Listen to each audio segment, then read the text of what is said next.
Well, good morning. This broadcast is coming to you live from my truck because I can do it from my truck. That's the joy of portable computer devices and the internet. So let's get going into this chapter. It's all about our citizenship, our responsibilities and privileges and rights of being a citizen in our societies and in our country. So let's a couple things we're going to talk about. We're just going to talk about some of the responsibilities. We'll talk a little bit about voting, and then also just how the voting and some of that stuff takes place. So first of all, we did this a couple days ago. We defined what a citizen is. Citizenship is simply, it's a membership in a community, state, nation, or county, in our sense, a parish, carrying out the duties and responsibilities of a citizen. So can you be a citizen if you're not doing anything, if you're just hanging out and not protecting your duties? Another car pulled up. Then, think about that. So, but the definition of it is simply that you're a member of that particular area, that particular population, and you're carrying out the duties of the responsibilities of a citizen. Some of the responsibilities we're going to talk about are personal activities, economic activities, political activities, and national defense activities. We'll go into detail on each of those, so you don't have to worry about that right now. But simply the personal responsibilities, it's just the to be considerate of the needs of others. Remember, this is within your community. In order to be a citizen of that community, help develop and preserve basic institutions such as schools, such as churches, such as Boy Scouts, Girl Scouts, brownies, whatever, all those little things that help people. You help do that. That's part of being part of a community. That's part of being a citizen in that community. Also adhering to the laws and customs of society, meaning simply turning down your radio after 10 o'clock. That's one of the things. As a noise ordinance in most places, you shouldn't have your music really loud in your car after 10 o'clock. Shouldn't be bumping in the neighborhoods after that time. And that's just simply abiding by the laws just to help that community. It's something that a lot of places do. For example, Ascension Parish has a SAG law where you are not supposed to go in public and have your pants sagging and show your underwear. I've seen a couple people in Walmart get in trouble with the police because they were sagging their pants. So I know that's going to offend some of you. As soon as you hear this, you're going to be like, oh, no, not me! But there is a law in place. And if you, refuse to abide by it, there'll be penalties for it. So simply following those laws and for the different communities. Here's something that's occurring around our country right now. Standing up for what you believe is right and taking action against what one knows is wrong. Well, take a look at Birmingham right now. Not Birmingham, I'm sorry, Baltimore. Take a look at what's going on over there. And the argument is, hey, we're standing up for what's right. This is wrong in our community. This young man, died at the hands of the police when he was in custody. That's wrong. This has been going on. Nothing's changed. So they're standing up for it. Well, they are standing up for it, but are they accomplishing what they want to accomplish, or are they, not abiding by the customs and laws of society? So you take a look at the previous bullet before that. So, it gets a little convoluted, and some people say the only way to change is through anarchy, is through revolt. You look at how our country was built. We revolted. We threw all the tea. We vandalized basically a large commercial shipment of tea that came into the Boston Harbor, and inevitably we went to war with a country who at that time we were part of. So this country was actually founded on revolution.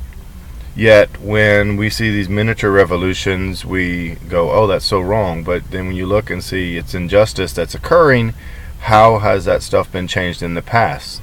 Has it been changed through legislation? Has it been changed through everybody sitting down at a table and being nice? Probably not. So, it makes you think about that stuff. We'll talk a little more about this today in class, as a matter of fact. But some of the other responsibilities is your economic responsibilities. Produce efficient and consume wisely. Simply, what that means is just, don't waste your money. For example, don't buy everything on Amazon.com. If you do, you're not really helping your local community. There's people in your community that produce the same products and services. Why don't you use them? Because then that money, that tax money that you're paying, goes to help your own community. Okay, one of the things as a responsibility of a citizen economically in your area is to protect the rights of workers, of others to work. Okay, and you see this a lot. You see teachers doing protests. You'll see different people having picket lines and things like that in reference to them not liking the working conditions in a particular store or a particular company. So that's one of your responsibilities, is to protect your community's right to work and work under good conditions and stuff. Also, to use your talents and abilities to further the economic welfare of the society. Guys, my talent and my ability is I'm a heck of a track coach.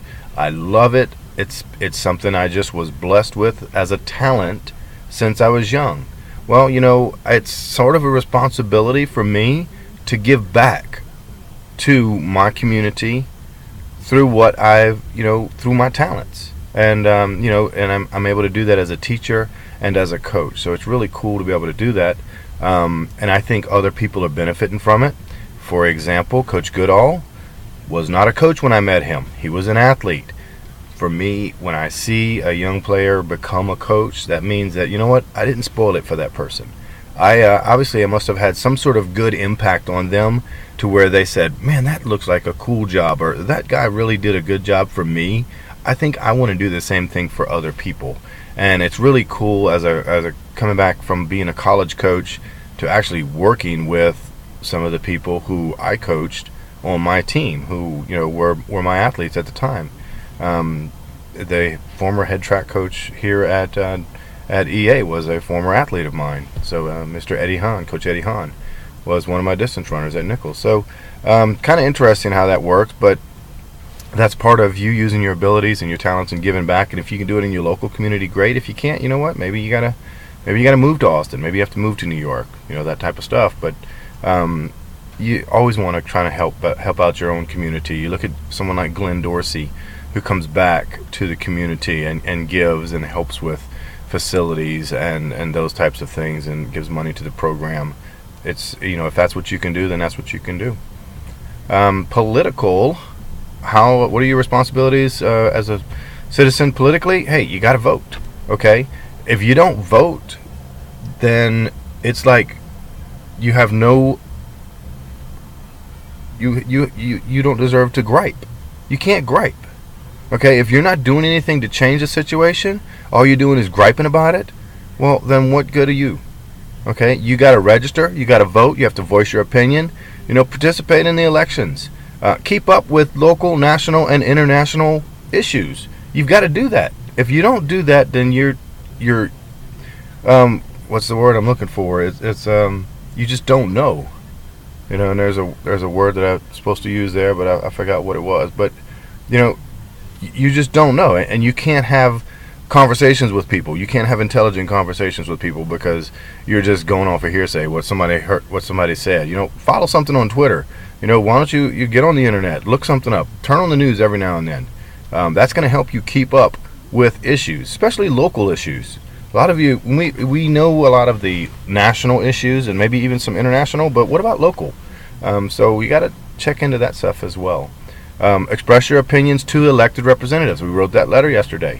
That's how you do it. You write a letter, you set up a meeting, you go to a town hall meeting. These elected officials have meetings all the time and they want to hear people's opinions and things like that. So go to those things and voice your opinion. And then you are set to perform jury duty when you're asked to do it. If you don't do it, believe it or not, a bench warrant will be sent out for your arrest. So it is a duty as a citizen that if you are set to show up and be on a jury of your peers to provide a verdict or judge someone, you have to do it.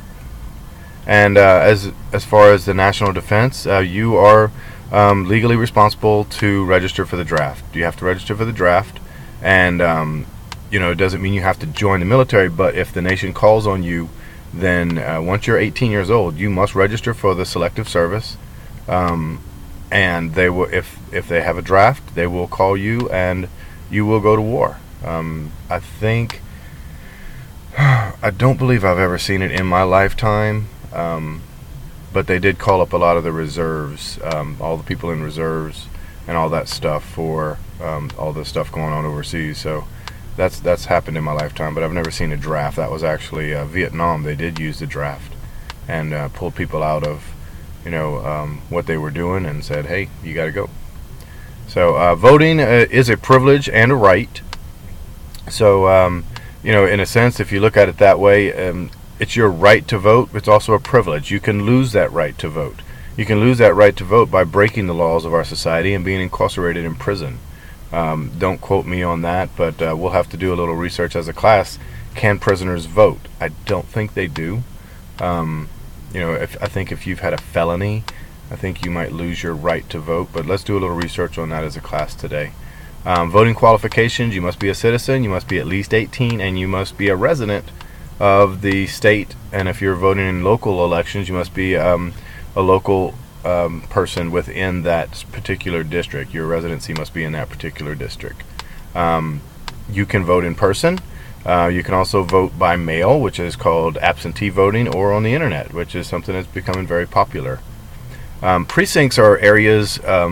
Now this says of your county, but this is in our sense it's our parish. It could be your community, like Prairieville, Dutchtown. So you get different areas, Gonzales.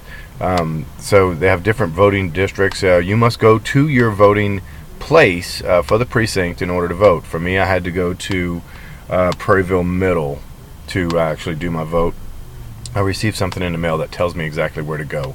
Every polling place has some type of electronic polling machine where you go in there and you cast your votes, and that's pretty common nowadays. All right, we're going to stop there for today, and then we've got an activity we're going to do in class today.